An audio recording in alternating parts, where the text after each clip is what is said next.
Yo, what's up, YouTube? I got another sad reaction video. Man,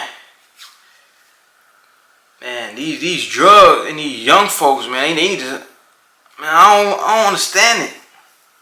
Back when we was in school, they told us say no to drugs, and we seen what drugs did to people. But it's like nowadays they doing it and getting hooked on it, and they ain't trying to get hooked on it. They just trying to get high, but they really getting hooked on these drugs.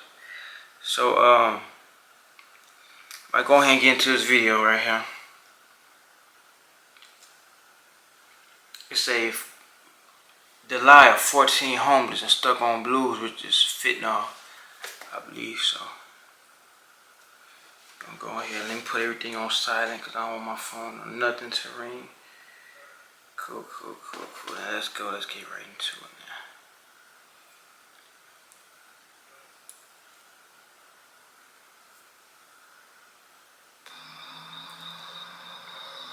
So what's your name? Morte. Well, that's what they call me out here. My real name is Delilah. Delilah? Yeah. All right, Delilah. And now I'm thinking it's a girl, so like, look at her face. Like, look what it's doing to her face. How old are you? I'm 14. 14 years old. How does someone that's 14 years old could be a boy out here on the streets? Well, like, we in Phoenix, though, so it's a lot of different ways. Like, it's just depend on who you know and, like, what you get involved in. Like, it's kind of hard to get yourself out of situations that you put yourself in. Do you have mom and dad? You have parents? Yeah, well, my pops, he just got out.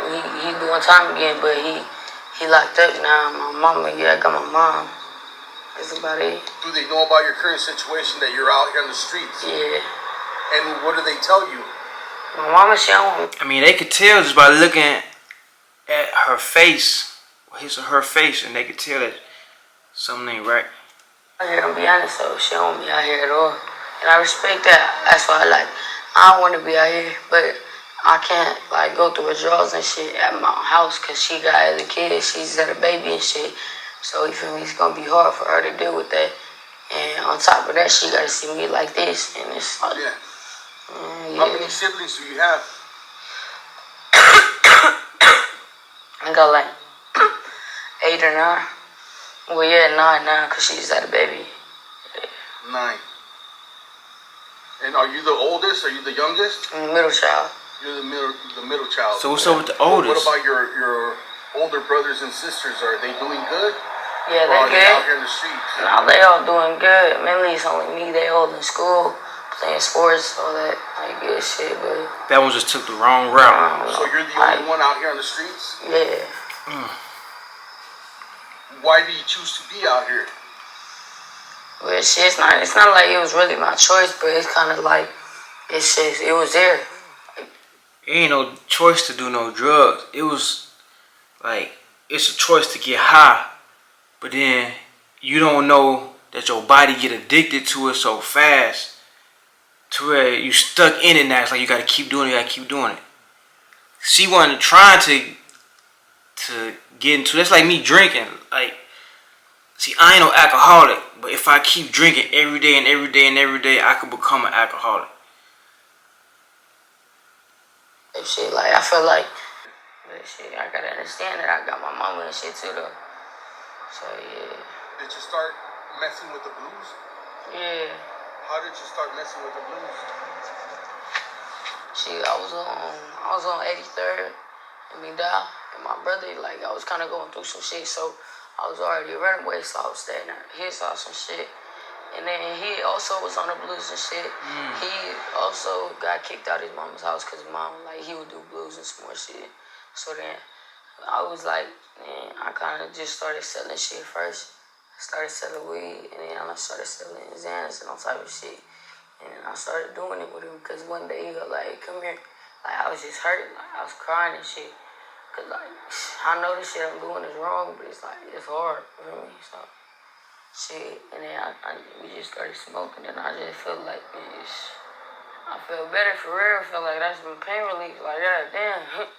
Everything. How long ago was that? About like a year and a half ago. I was just about to say, because it's going to take, like, they don't just turn like that within a few months. It takes time for you to turn into like, I hate to say it, but a full-blown crackhead. Like, when you first start smoking, you ain't gonna turn. You gonna be still normal. You gonna be like a functional junkie, a functional addict. Still going to work, still doing this, doing that. Next thing you know, you selling stuff little by little. And you ain't got your stuff no more. And then you homeless. And you haven't quit since then? No. Well, I have. I've been on and off. Okay. I went to rehab a couple of times, relapsed. Yeah. How long were you clean when you got clean?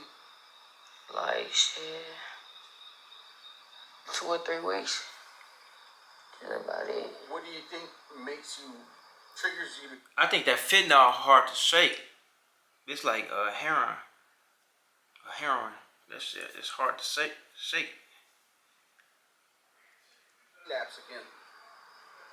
Like, shit, when, like, me and my mama argue sometimes. It's just, like, everything shit. Like, since my people's out here and shit, it's like, I take care of some of the people out here. Like, I feed everybody out here. I make sure they straight. Like, but, no, shit. How was your childhood growing up? It was good. Shit, we ain't really had that bad of a childhood. We always moved from apartment to apartment type shit. Always lived in the hood type shit. I was always around it.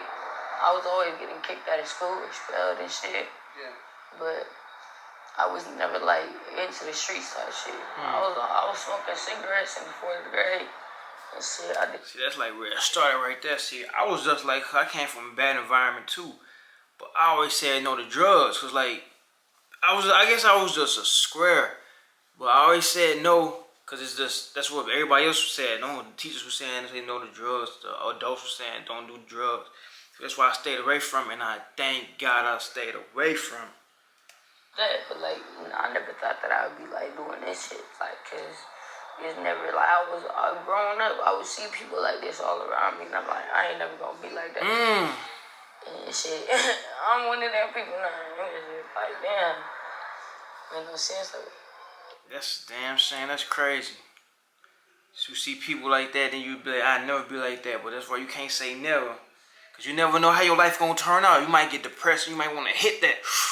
And that one, turn into 2. Next thing you know, you just like that. Shit.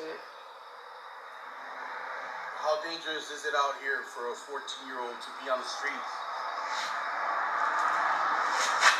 Shit. It's very dangerous. Shit, I'm not no regular 14-year-old, so shit. I done been through a lot of shit. So at my age, most kids aren't able to like have like they can't take the so they just die like that though. Well, I'm lucky though. I'm living. You feel me? She's like a 21-year-old. Like, but shit, I'm not dying from it, and I know my limits and shit. So I don't never pass what I can't do. There was a couple times I wanted to overdose and shit, but I just had to be like, I can't do that shit. I got family, man. Like, yeah, shit. Why was that? Were you feeling depressed or something like that? Not depressed, but just like everybody else feel like I fucked up already. I'm pushing everybody away when they trying to help me. And I realized that, and that's when it hurt me the most. And it's just like, I can't say sorry now, because they not going to accept my sorry. They not going to accept my apology type shit. They already tried. So they like kind of gave up already. They gave up on her. That's too early, man. You're only 14 years old. Oh, I'm like a boy. And you can make a change. You still haven't even begun to live your life. You can still do it. Right. It doesn't matter. In order to do that though, you gotta go to rehab. And then when he goes to rehab, he needs to change his environment. So you damn near gotta move out that city or out that neighborhood he and go to a whole different environment and don't come back. Cause that's how he gonna relapse. That's real. Yeah, I wanna go that's back what I to believe. school and shit. I wanna like get myself straight and shit. Yeah. What school were you going to? Last school that I went to was Social. It's in Cream Creek. Yeah, down there. I live with my auntie. And then after that, I just kind of just like said, fuck it. And just dropped out of school again and just, yeah. You told me that your dad was locked up? Yeah. How long is he locked up for? Well, he just got out this year from doing 12 years. He had left when I was 2. He got out this year for a couple months, and then I was with him. I was sober and shit, cause like I'd never met him and shit. So I was like, okay, it's a new opportunity. I could change. And they took him again. Now he's doing 5 more years, and it's just like, Did you get to build a relationship with your dad while he was out? yeah. How was your relationship? Did you have a good relationship with him? Yeah, we was close. We was close for real. Like, he helped me like get off the blues and shit. Yeah. Like all the other shit, I was shooting up. You know what I'm saying? I need all type of shit. They're taking it real emotional now. Like, I don't know what it was though. That's a she. Sorry. Yeah, but shit, it's alright though. It is what it is, you feel me? It's gonna happen sooner or later. Do you think your outcome would have been different if your dad was in your life all that time? I think so. Yeah, I think so. Cause a man gonna be strict, and a man gonna be damn near real strict on his daughter. So yeah, it wouldn't be none of that. Yeah, cause then my mama wouldn't be like, my mama would be happier right now. I feel like shit, if she was still with my pops, I think my mama would be happier for real. But I can't change that, so I just gotta live with it, you feel me? To any younger person that